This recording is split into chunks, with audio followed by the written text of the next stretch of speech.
Swastiastu. Halo Sobat Semanser, kembali lagi di Podcast Semanser. Podcast Semanser, intelijen, berbudaya, up to date, hooray! So teman-teman semuanya, selamat datang kembali di acara Podcast Semanser yang dimana kita akan ngobrol-ngobrol santai kembali. Tapi sebelum itu, kita kenalin dulu host baru kita guys. Hai, perdana muncul ke layar nih ya. Iya. Gimana Talia? Rasanya pertama kali muncul di layar? Tentunya yang pertama itu gugup ya, tapi setelah melihat acara sekarang itu kayaknya ini pembahasannya sangat seru dan kayaknya saya enjoy deh di sini. Oke, untuk teman-teman semuanya bisa disapa-sapa dulu ya. Oke, untuk teman-teman semuanya yang lagi nonton acara kali ini, jangan lupa untuk siapkan snack dan juga minuman biar makin enjoy nontonnya. Iya, betul sekali. Oke Talia, karena kamu perdana nih, aku mau nanya sama kamu. Waduh, apa tuh? Susah pertanyaannya. Apa tuh? Siap nih saya. Siapa kira-kira nih, siapa pahlawan yang benar-benar bisa menginspirasi kamu dan memiliki motivasi untuk kamu, serta gimana sih pendapat kamu tentang pahlawan tersebut? Oke. Nah, kalau menurut saya sendiri ya, Oke. siapa lagi sih pahlawan yang memotivasi saya sendiri itu siapa lagi kalau bukan Bapak Presiden pertama kita, Wow. Insinyur Soekarno. Kenapa? Karena saat beliau memerdekakan Indonesia, beliau tidak hanya fokus dengan Indonesia merdeka, namun beliau juga memiliki kayak konsep pola pikiran yang dimana bagaimana cara Indonesia itu berdiri dengan jati diri mereka, yang dimana kan saat itu masih ada penjajah ya. Takutnya Indonesia itu dipengaruhi budaya luar. Jadi Bapak Soekarno kita ini tuh berpikir bagaimana caranya Indonesia itu tetap mempertahankan jati diri mereka. Dan juga seperti yang kita tahu, Bapak Insinyur Soekarno kita itu adalah seorang pribadi yang kuat dan berani melawan pahlawan dan memiliki nasionalisme yang tinggi seperti itu. Hah, pahlawan, penjajah? Oh iya, maksudnya. penjajah. Waduh. Kalau perdana mungkin ya. Dikit ya. Rasakan dulu. Wah, berdebar. Oke, itu guys, ternyata pahlawan favoritnya Talia adalah Pak IR Soekarno Iya, gitu ya. betul sekali. Kalau kalian gimana nih guys? Siapa kira-kira pahlawan favorit kalian? Boleh Jangan komen lupa ya. tulis di komentar. Oke Talia, kenapa nih aku nanyain tentang pahlawan? Karena sekarang kita akan membahas sesuatu tentang perayaan bulan Bung Karno. Oh iya, Pas yang lagi banget. diadain di Semanser juga Iya. kan? Oh, betul sekali. Semanser juga udah melaksanakan kegiatan-kegiatan. Seperti waktu itu ada jalan santai, Terus? parade, Terus? bersih-bersih di pantai Terus? lingkungan Seririt. Dan yang paling the best buat aku Apa itu tuh? adalah ngundang alumni angkatan 92. Oh iya, yang baru kemarin itu Iya, kan? asik-asik banget ya pokoknya. Ya, apalagi mereka tuh memberikan pengalaman mereka waktu sekolah di Semanser dulu ya kan? Iya. Seru banget pengalamannya. Oke teman-teman semuanya, kita di sini nggak hanya berdua bincang-bincangnya kali ini, tapi kita mengundang narasumber hebat kita. Betul sekali. Ayo kita sambut. Oke, baik, kita sambut Bapak Dr. Ketut Sudana Arta yang merupakan dosen Undiksa di bidang atau di prodi sejarah. Mari kita sambut Bapaknya. Halo Pak. Halo adik-adik. Selamat datang di SMA Negeri Ya. 1 Seririt Pak. Ya, terima Selamat kasih. datang di ruang Terima kasih. podcast kita. Ya, terima kasih adik-adik. Gimana Pak dari rumah perjalanannya sampai di SMA Negeri 1 Seririt? Apa ketemu kemacetan mungkin? Masih pagi ya. Pasti ya, pagi-pagi itu kendaraan dari timur arah Singaraja, daerah Seri itu padat merayap gitu ya. Wow. Oke. Ya sudah mirip dengan Denpasar. Oke Pak, gimana pertama kali sampai di SMA Negeri 1 Seririt? Tanya mungkin gimana Pak? Ya, luar biasa ya. Gurunya ramah, kebetulan beberapa guru adalah teman Bapak ya pada waktu masih menjadi guru bantu gitu ya. Kalau boleh tahu siapa Pak? Pak Wijane, guru Oh, IPA. iya, kebetulan saya diajar juga. Ya, guru bahasa Bali yang gemuk. Pak Sarjana. Oh belum diajar kita. Belum diajar ya. Kita masih itu. kelas 10 ya. Iya. Beberapa mahasiswa juga Bapak jadi guru di sini gitu. Dan beberapa kali saya pernah ke sini karena meninjau program asistensi mengajar atau program PPRI di SMA Negeri 1 Seririt gitu. Wow, keren sekali. Oke Bapak, selain sebagai dosen, ada kesibukan lain mungkin? Untuk Jadi sekarang? ya di tahun 2023 sampai 2027 jadi Pak Ketut diberikan tugas tambahan sebagai wakil dekan 3 bidang kemahasiswaan dan alumni gitu ya. Nah, itu jadi tugasnya adalah membantu Bapak Dekan Fakultas Hukum dan Ilmu Sosial di Wow. kemahasiswaan gitu. Keren banget ya. Gini Pak, jadi sekarang kita akan berbicara santai, ngobrol-ngobrol nih Pak, Ya, seputar ya. tentang Bulan bulan Bung Bung Karno gitu. Nah, kebetulan karena dari teman-teman di rumah mungkin ada yang belum tahu tentang seorang presiden pertama kita, I.R. Soekarno, mungkin Bapak bisa sedikit menjelaskan tentang beliau gitu. Ya, terima kasih adik-adik ya.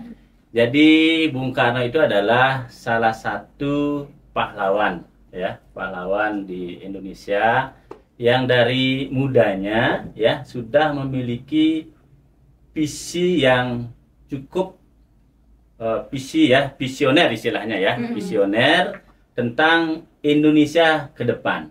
Jadi Bung Karno itu memiliki visi bagaimana Indonesia ke depan ini memiliki pemuda-pemuda yang menjadi pemimpin ke depannya. Nah, di dalam salah satu karya beliau yang ditulis oleh Cindy Adam, beliau memiliki jargon-jargon yang mungkin sampai sekarang menjadi jargon yang sering diungkapkan oleh guru-guru sejarah. Ya. Apa ya? Nah, salah satu jargonnya itu adalah jangan sekali-sekali meninggalkan sejarah. Wah, Keren iya ya. iya iya. Jargon Jas merah. yang- Ya, jas merah. Ya. Jas merahnya. Ya. Jadi, mengapa hal itu dikemukakan oleh Bung Karno? Karena kalau kita belajar sejarah, itu kita menjadi orang yang apa istilahnya tuh? Sekali saya lupa ini. Karena diwawancari oleh dua orang. Ya, nggak apa-apa. Santai saja. Ya. Jadi kita jangan sekali-sekali melupakan sejarah karena sejarah itu membuat kita hidup kita itu lebih bermakna, ya, lebih bermakna. Menambah wawasan yang lebih Iya. luas ya, Pak. Iya. Jadi tidak ada masa depan tanpa adanya masa lalu dan masa kini. Nah, itu. Ya.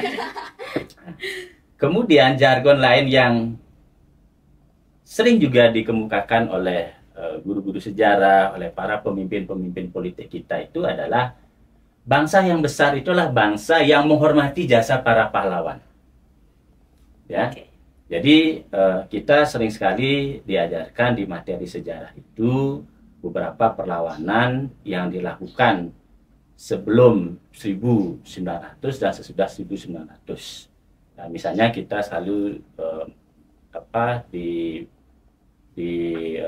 informasikan tokoh misalnya Sultan Hasanuddin dengan gelarnya Ayam Jago dari Timur, Tuanku Imam Bonjol, Sultan Agung dan sebagainya. Iya.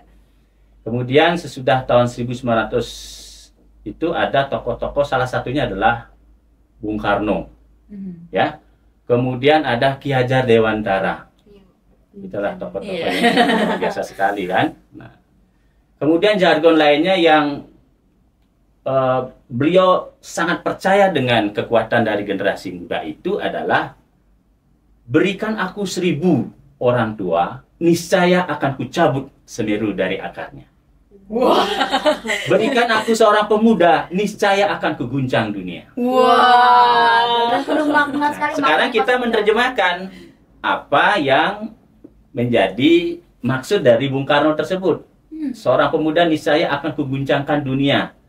Berarti pemuda itu harus adalah pemuda yang cerdas, pintar, tetapi memiliki juga soft skill atau nilai-nilai pendidikan karakter. Apa itu misalnya? Pertama adalah nilai-nilai yang bersifat religius. Ya, itu misalnya. Yang kedua adalah suka bekerja keras.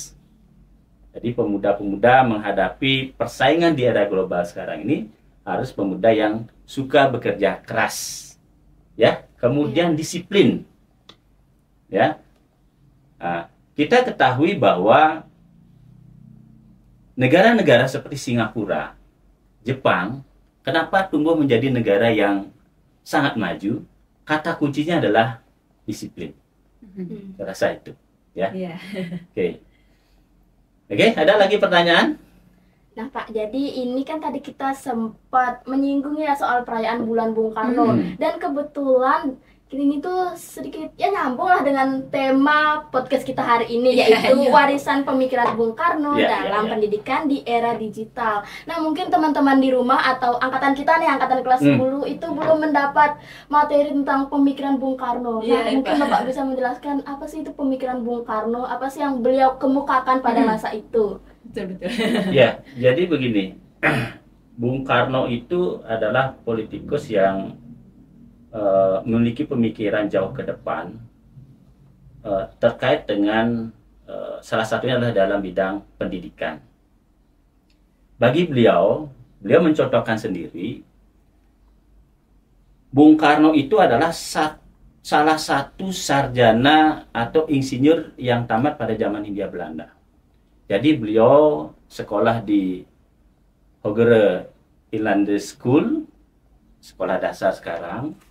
Kemudian beliau masuk di Hogere Burger School, setingkat SMA.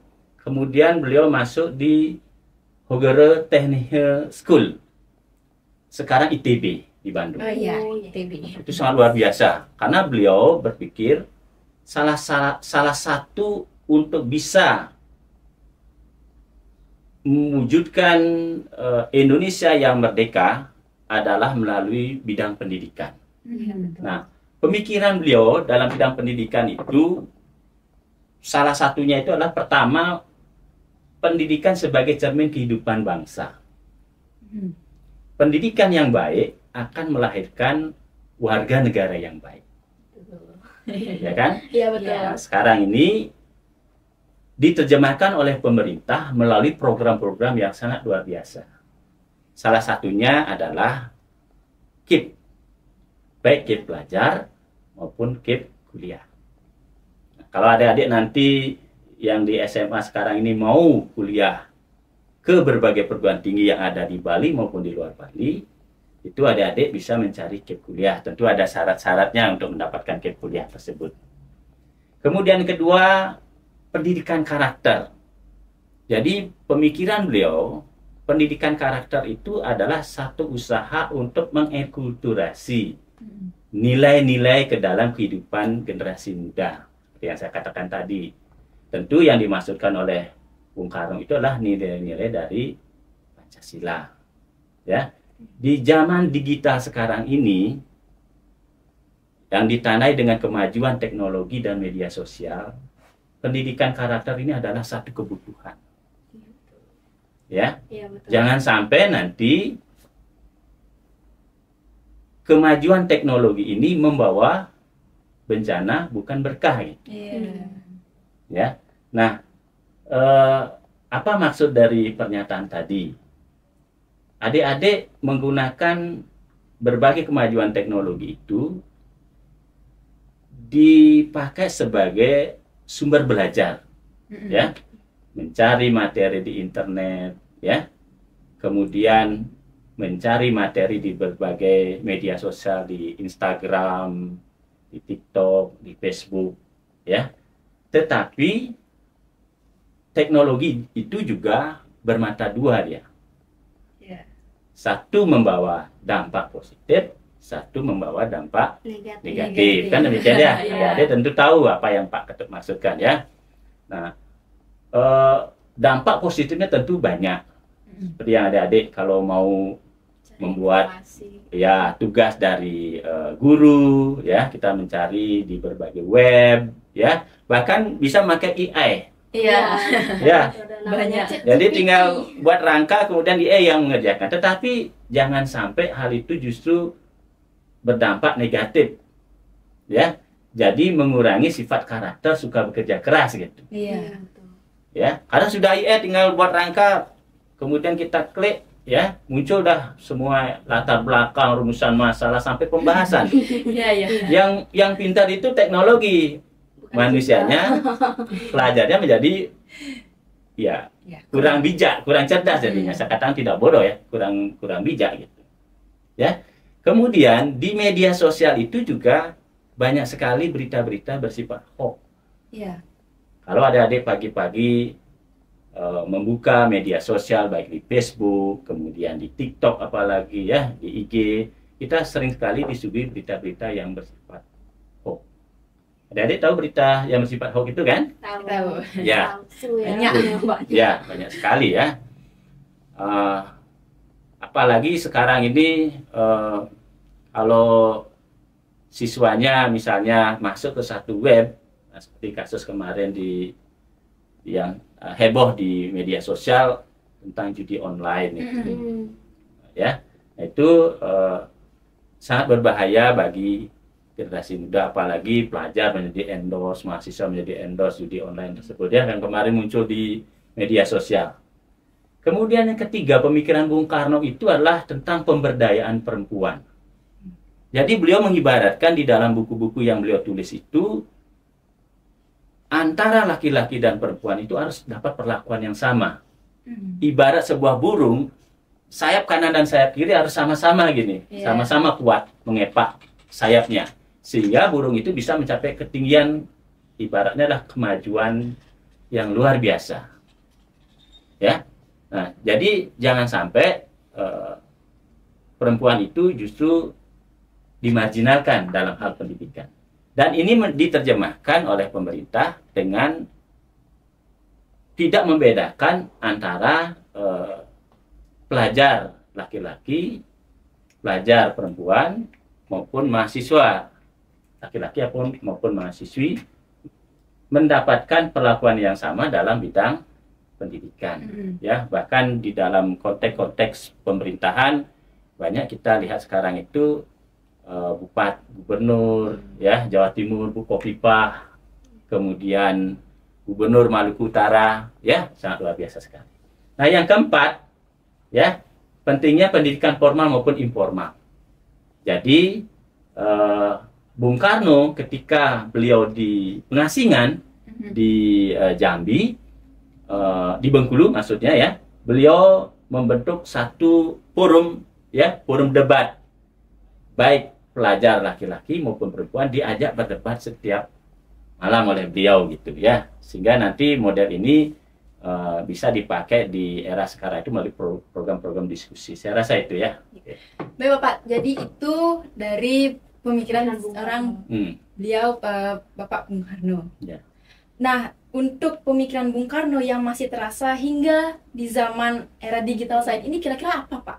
Sedangkan di era digital sekarang kan banyak siswa-siswa yang ya bisa dibilang melupakan sejarah-sejarah seperti itulah. Apalagi sekarang udah zaman modern, maunya mereka tuh mengikuti perkembangan zaman gitu, melupakan sejarah. Ya, jadi begini, bangsa yang besar itu bangsa yang tidak melupakan para pahlawannya gitu. Pemikiran-pemikiran Bung Karno, salah satunya yang sangat relevan sekarang itu adalah pendidikan karakter gitu. Ya. Jadi seperti yang Pak katakan tadi, pendidikan karakter itu adalah proses penanaman nilai-nilai moral tentang kejujuran, ya tentang tanggung jawab, empati, kerjasama, rasa hormat terhadap sesama. Itu penting sekali.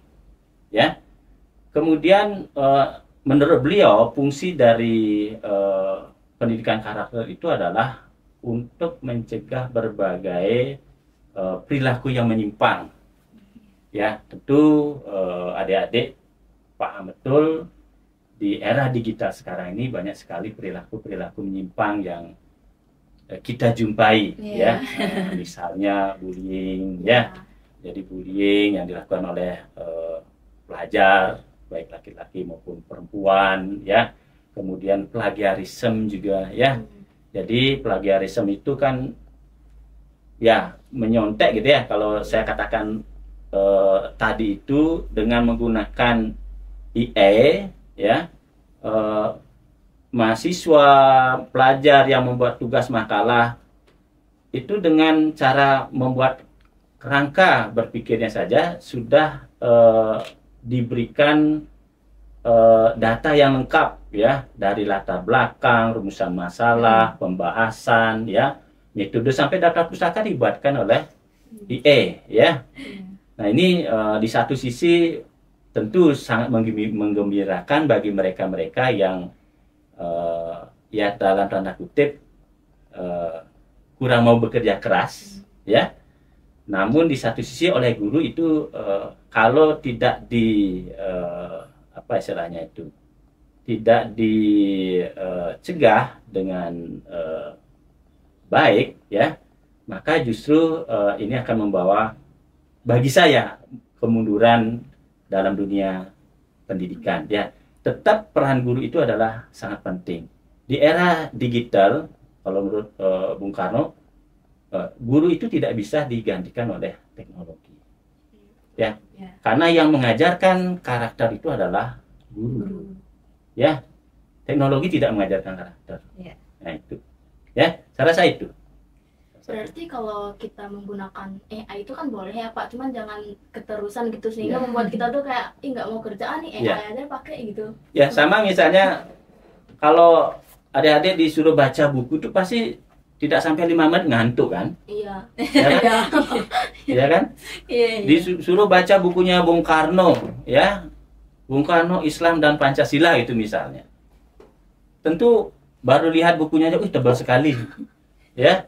Sudah malas, sudah ngantuk dan lain sebagainya. Ya, padahal membaca buku itu adalah sangat penting ya. Jadi kita jangan selalu mengandalkan AI, karena di AI itu juga saya lihat kalau saya telusuri dia mengambil begitu saja dari web-web tertentu, barang cuma satu paragraf gitu. Jadi tidak lengkap memberikan penjelasan, tidak utuh menyeluruh dia penjelasannya. Pembahasan yang utuh dan menyeluruh dalam satu materi itu harus dilalui melalui proses membaca. Rasa itu. Wah, di awal sudah lengkap sekali kita dapat. Pembahasannya keren sekali. Sebagai awal kita nanti kelas 11 persiapan. Ya, persiapan. Jadi kita lebih dulu dapat materi ya sebelum kita meluncur ke kelas 11 gitu. Mungkin di sini serak nggak? Serak nggak? Ya, lumayan. Oke, boleh diminum dulu, Bapak silahkan dulu. Ya, terima kasih. Saya juga. Biar nggak serak nanti. Oke. Manis seperti saya. Oke, itu tadi. Gimana Talia? Sudah mulai encer otaknya? Iya, tapi saya masih ada satu pertanyaan yang sedikit membingungkan ya Pak ya. Nah kan dulu tuh kalau nggak salah Bapak Insinyur Soekarno itu mengusung ideologi Nasakom. Itu ada nasionalis, agama, dan komunis. Tapi saya baca lagi kalau komunis itu ada dulu tuh namanya tuh Partai Komunis Indonesia. Tapi dulu dia pernah melakukan pemberontakan. Jadi apakah komunis ini tuh merupakan kayak bertentangan dengan ideologi Pancasila kita atau gimana itu Pak? Ya, jadi bagus sekali pertanyaannya ya. Jadi Nasakom itu bukanlah di tahun ketika diberlakunya demokrasi terpimpin ya, 5 Juli tahun 59. Ide Nasakom itu sudah beliau pikirkan pada masa beliau menjadi ketua Partai Nasional Indonesia. Karena beliau melihat bahwa kekuatan-kekuatan besar yang ada di Hindia Belanda di Indonesia sekarang ini ya, itu kan ada 3 pilar, yaitu pergerakan nasionalis, kemudian agama, dan komunis dengan paham Marxismenya. Kalau 3 kekuatan besar itu bisa bersatu, maka Hindia Belanda ini akan nyah dari Indonesia. Itu dasar pemikiran beliau. Nah, terlepas dari Partai Komunis Indonesia yang pernah memberontak zaman Hindia Belanda tahun 1926, ya, dengan dokumen perambanannya, kemudian pernah melakukan pemberontakan tahun 1948, dan kemudian pemberontakan yang ketiga adalah 1 Oktober tahun 1965. Ya. Nah, beliau ketika menjadi presiden itu memberikan tumbuh dan berkembang 3 ideologi besar itu. Karena bagi beliau itu kan sangat mengutamakan keharmonian. Ya, kalau 3 pilar itu bisa bersatu di Indonesia, Indonesia ini akan menjadi negara yang kuat. Tidak bisa ditarik oleh blok komunis, tidak bisa ditarik oleh blok liberal, blok pimpinan Amerika, blok komunis di bawah Uni Soviet. Ya, memang secara ideologi antara komunis dengan Islam dan Pancasila itu ibarat minyak dan air, Tidak bisa bersatu. tidak bisa bersatu. Tapi oleh Bung Karno itu kemudian ingin disatukan dalam bingkai Negara Kesatuan Republik Indonesia ini. Ya, nah secara politik sebenarnya tiga ideologi ini tetap berkompetisi gitu, tetapi di bawah Bung Karno mereka masih bisa disatukan gitu. Itulah kelebihan dari Bung Karno. Ya, kompetisi itu bisa kita lihat pada saat pemilu tahun 1955. Belum lahir. Ya. Jadi tahun 1955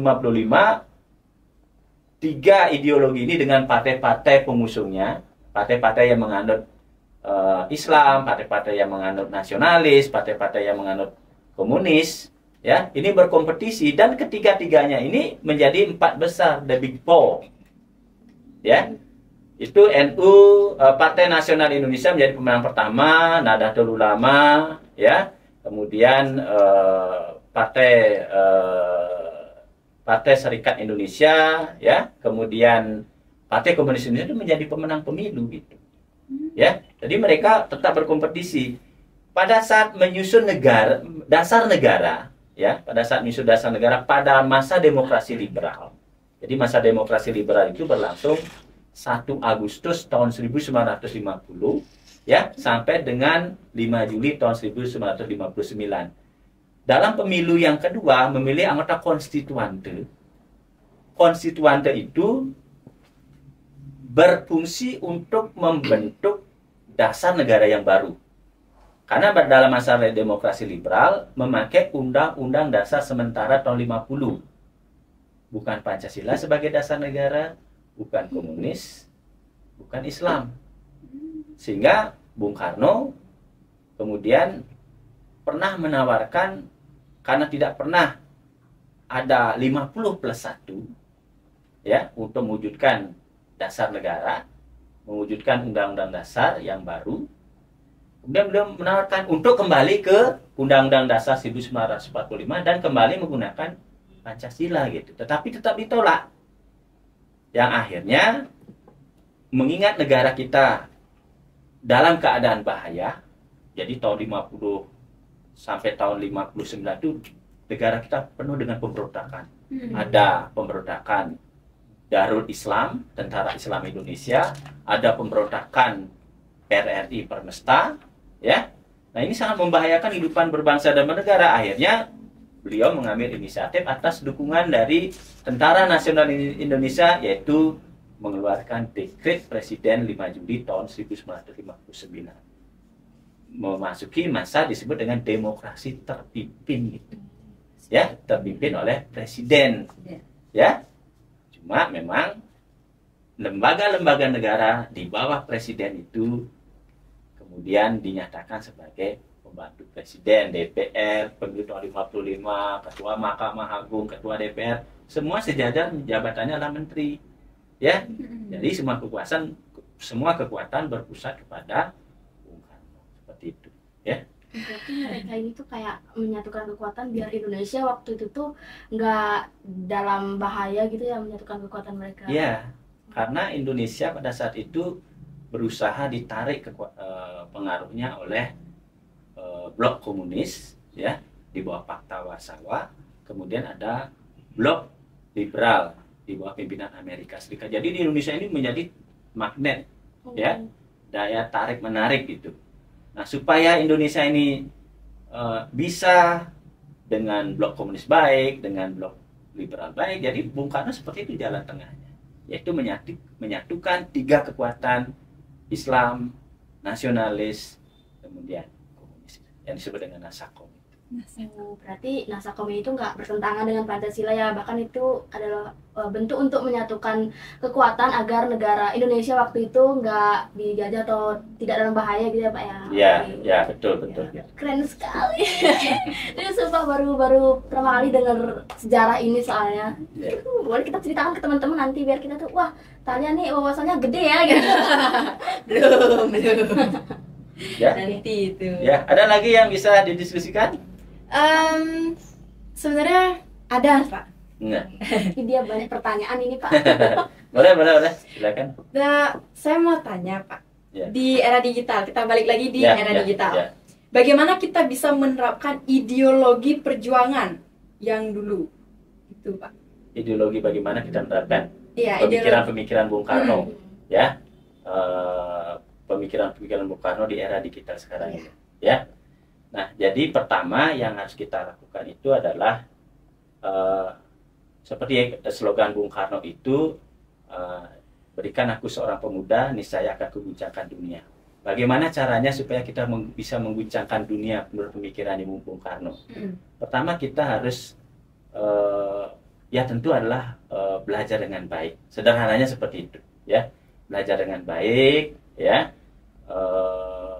Kemudian kuasai juga teknologi, ya. Tetapi jangan teknologi menguasai kita, gitu, ya. Nah seperti itu. Nah, jadi kita mempergunakan berbagai teknologi yang ada sekarang ini untuk mengembangkan diri kita, ya, mengembangkan diri kita. Jadikan teknologi itu, media sosial itu sebagai sumber belajar, ya. Jangan menggunakan teknologi itu untuk hal-hal yang negatif, ya. Baik, misalnya kalau kita menggunakan teknologi yang positif itu, ya, misalnya adik-adik membuat karya di program P5 gitu ya, di sekolah. Coba karya itu kita tayangkan, ya, sekaligus ini adalah bagian dari promosi untuk SMK Negeri 1 Seririt, ya. SMA Pak. Ya, SMA ya. Oh ya, SMA Negeri 1 Seririt. SMA Negeri 1 Seririt ya. Mohon maaf ya. Iya Pak. Nah, ini. Nah, kemudian ini juga ikutlah berbagai kompetisi yang dilaksanakan oleh berbagai lembaga, khususnya lembaga akademik. Misalnya di Universitas Pendidikan Ganesha mengadakan Olimpiade IPA, Olimpiade Matematika, Olimpiade IPS. Ikuti itu, ya. Persiapkan diri dengan baik sehingga pelajar-pelajar dari SMA Negeri 1 Seririt ini muncul sebagai 3 besar itu misalnya. Dan ini akan mengharumkan nama dari alma mater SMA Negeri 1 Seririt. Sederhananya seperti itu, ya. Bahkan adik-adik ini bisa melanjutkan ke berbagai perguruan tinggi yang ternama, ya. Bisa Universitas Pendidikan Ganesha, bisa juga ke berbagai universitas, misalnya Universitas Udayana. Kalau memiliki dana, silahkan ke berbagai universitas yang ada di Jawa.